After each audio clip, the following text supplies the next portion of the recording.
Okay, so here we go. This is Never Tear Us Apart by INXS. So INXS has been a band that I've heard about, but I've never listened to. But they have been requested by a few people. And I mean, I've done a lot of bands, I guess, that kind of, are cut from the same cloth, I guess you could say. So anyway, this is kind of a win-win situation because I've always kind of wanted to see what this band sounds like. I've heard of Michael Hutchence. I know of his, passing. So anyway, we're going to get into this, talk about it after. Let's go. Yeah, let's go.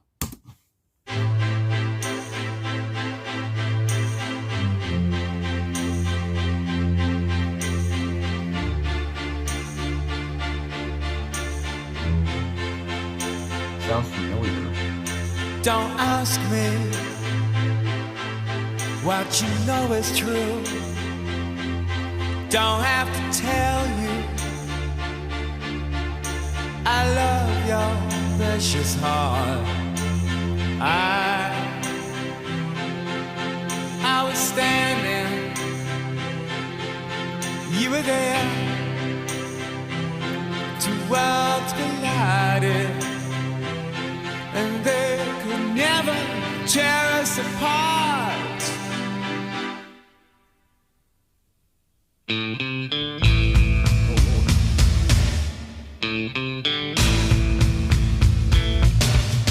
We could live for 1,000 years, but if I hurt you, I make wine from your tears. I told you that we could fly, 'cause we all have wings, but some of us don't know why. I was standing, you were there. Two worlds collided, and they could never, ever tear us apart.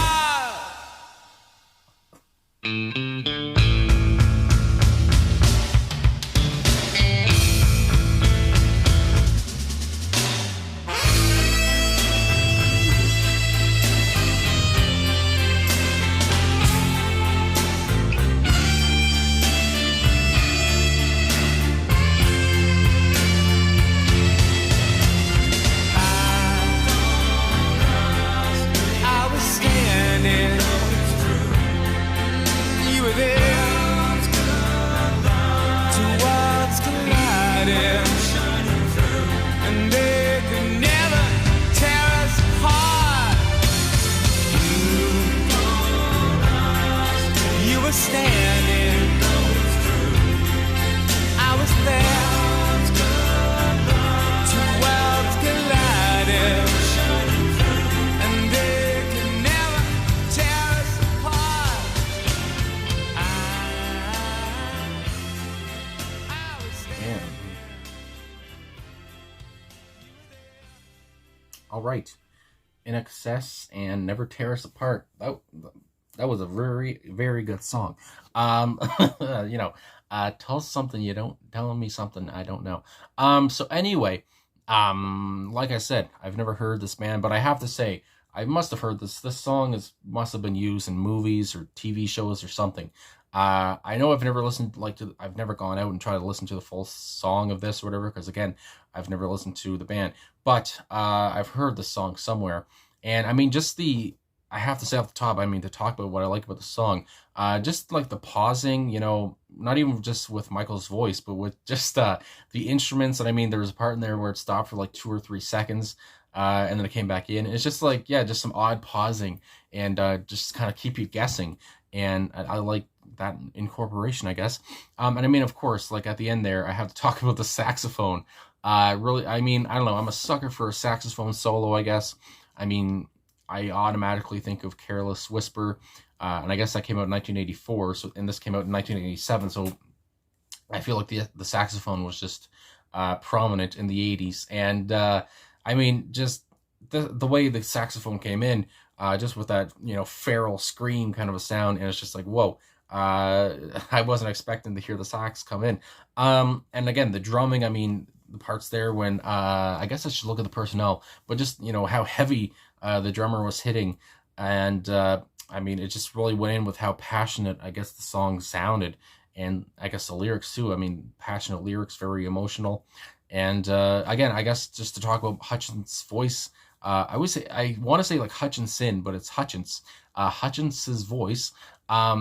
I like there he had like a certain swagger, I want to say, just a certain cadence he had to his voice, almost like his like not in a way of being kind of egotistical, but like a way like the way he sang, it was like he knew he was a good singer. Like he gave those vibes. Like his voice was really good, and he kind of knew it.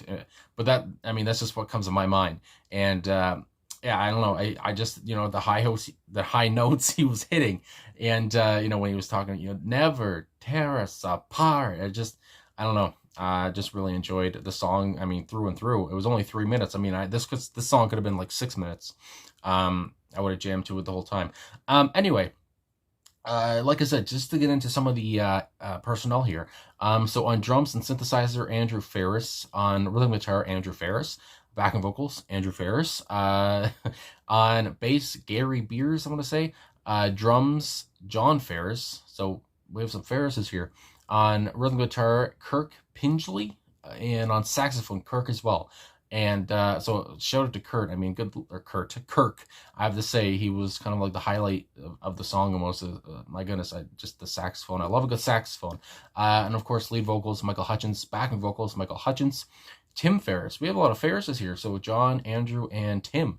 Again, I've never listened to the band, so I didn't know about the members here. And then of course on backing vocals as well, Tim Ferris, and that's it for that. But again, yeah, it seems like a lot of instruments here, especially Andrew Ferris. He's doing quite a bit. And again, it says John and Andrew on drums. I don't know what that is, but this is from YouTube's, their official page. So either way, yeah, I guess just to know the names of the band members is good enough for me anyway, just to know what's going on a little bit. But I do want to get into the about here, like I usually do on Genius, just to talk more about the song, I guess, the facts about the song. So it says, Never Tear Us Apart is one of INXS's most extraordinary songs. The faux orchestral synth-based arrangement, the gentle percussion, the dramatic pauses, so there it is, yeah, the dramatic pauses, which I really liked, and ominous bass, and the wonderful saxophone solo from Kirk that comes in at just the right time. And I mean, the whole song was just very right. They got it all correct on this one. The subtle backing vocals from the rest of the band back up one of Hutchence's best vocal performances and most effective lyrics, especially in the second verse. I really like the second verse. We'll get into the lyrics in a minute. It's simple but sweet and is one of the highlights of the album, which is Kick. And yeah, I mean, yeah, I would guess this is a highlight. I mean, just from the views I see it has on YouTube, and just from the comments and everything I see on YouTube as well, saying that this is the best song they put out. Anyway, I almost had a burp there. Anyway, on the first verse, it says, "Don't ask me. What you know is true. Don't have to tell you. I love your precious heart." So with the song being, about love, mostly, I guess, I mean, this kind of comes off, about, just saying, you don't have to ask me, my love is true. It's just like, it's like going without saying or whatever, that I love you a lot. And anyway, there's an annotation here. It says, this is most likely about Michael's first love, Michelle Bennett. It says, so many years later, she was the last person he spoke to before he killed himself. She rushed to be there, but was unfortunately too late, perhaps his greatest love of all. So that's what one annotation there. Again, I don't know, about the facts about his death, if she was the one that was the last one he talked to or not. I do know that he was going out with somebody else at that point, so either way. And it goes on with the chorus. And just, just like how he says I, and then there's a space, and then I was standing. Again, just the pauses, just so perfect here. You were there, two worlds collide, and they could never tear us apart. So just, again, talking about love, you can find that someone, and here's an annotation here, it says, when you're in love, it seems that you and your love of your life are inseparable. So that's kind of like the whole theme of the song. And then the second verse here, which is probably the most beautiful verse of the song. We could live for 1,000 years, but if I hurt you, I'd make wine from your tears. There's an annotation here. It says this speaks to the bonds that form between people that outsiders may not always understand. And again, just I mean, yeah, it's just love. It's love, man. And then I told you that we could fly because we all have wings, but some of us don't know why. And I love his vocal delivery on "Don't Know Why," which this might be my favorite few lines of the song. Just talking about that we could fly because we all have wings. I don't know. I like those words. I like those words, man. So this is for the annotation here. Together they can soar. Together they can be free and high. She just needs to realize it. Now that they are together, she will understand why. And then we have the chorus once again, and then the saxophone solo, of course, and then the chorus, and then the outro. And I mean, just, like the About said, sweet but simple, so effective, so obviously memorable, stands the test of time.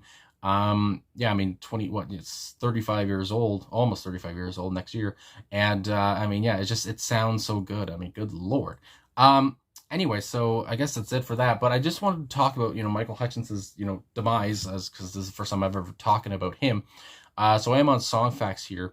And I guess it does talk more about the song. So it just says Michael Hutchence wrote the lyrics, which describe an instant connection between two people who form a bond that will last forever. Again, I mean, love is the huge theme here, obviously. Hutchence had many passionate relationships in his lifetime, many with celebrities like Kylie Minogue. I always never know how to say her last name. I think it's like Minogue or something.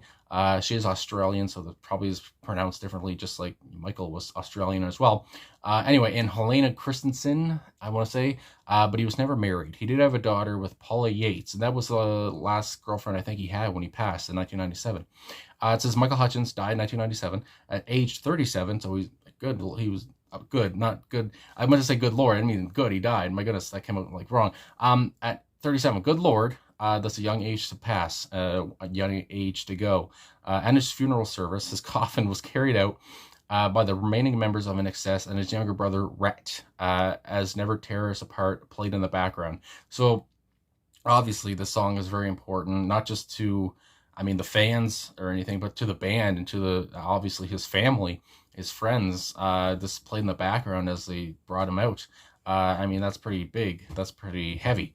Yeah, my goodness. Anyway, there is one more thing I just want to talk about here. Talking about Andrew Ferris, so it says played many instruments through his time with the band, which I can already see, which is what he played in this song. It says, talking about the lyrics, he said, what an amazing lyric. That song has been covered around the world by so many artists. It's mind-boggling. It still gets requested all the time for use with reality TV shows and product placement. You name it, deaths, births, marriages. It's just one of those lyrics. So again, that must, like I said, I must have heard this in a film or a TV show or something, this song. It sounds like it's been around for a long, well, not been around. It sounds like it's been used for a lot of things probably. And, it's just one of those vocal performances and lyrics that, that he's delivering that you can't forget kind of thing. It kind of stays in your head. It's an earworm. So anyway, yeah, I do want to just talk about one more thing. I know I make these videos are way too long, but the one time I've heard about Michael Hutchence before this, my first, time hearing about him or INXS at all. Since I'm an Oasis fan, I was watching a video on YouTube of Oasis accepting an award. I want to say it was for the Brit Awards. Maybe it was MTV Music Awards. I can't remember. I think it was like 95, maybe 96, when Oasis was really big. And anyway, he was presenting an award, and Noel Gallagher kind of alluded to the fact that like Michael was a has-been, or he said something in his speech. I can't remember what he said exactly.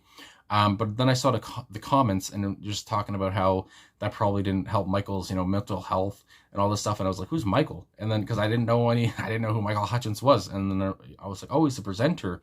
I didn't know he was a singer. But yeah, that just, that's the first thing that comes to my mind when I think of Michael, because it's the first time I've heard about him. And, yeah, in that moment, I don't think Noel, they were on top of the world. My God. So I don't think Noel was kind of thinking about what his words meant, but just thinking back to that now, it's just like, ooh, that's terrible. Just talking about how Michael's like a has-been, and this was 97. So, he was, it was only 10 years removed from the song. My goodness. But, yeah, that's just the first thing that comes to mind. I just wanted to share that with everyone, I guess. Anyway, yeah, so yeah, I don't know how else to end this. Yeah, great song. Great vocal performance. Obviously, I mean, it sucks anytime a singer takes their life like that. But I mean, depression is hard to get over. Depression, I mean, my God, I know what that feels like. I mean, I got my own problems. I got some antidepressants over in the corner. Good Lord. Anyway, yeah, so obviously, again, I mean, it's been what, like 20, I think it's coming up actually, his, because I saw on this day in music or whatever that I look at, that Michael Hutchence is, the day he died was November 22nd, I want to say, which was 97. So it's coming up on 24 years, which, my goodness, if you're a fan of the band, you're probably thinking that's quite a long time. Just seems like yesterday. I mean, my God. Anyway, I'm just babbling on here. So thanks for watching. Thanks for liking, subscribing, commenting. Really appreciate all the support. And yeah, again, if you have any songs you want to request, you can leave them down below. Sorry for the whole rambling thing. I don't know where that came from. But anyway, rest in peace to Michael Hutchence. I mean, a little late here. But I do just want to say I love his voice. And sucks that he's not here, I guess. That's not, I mean, a big musician like that. I mean, obviously, a lot of people love them. Anyway, thanks again for watching. I'll talk to you guys again soon.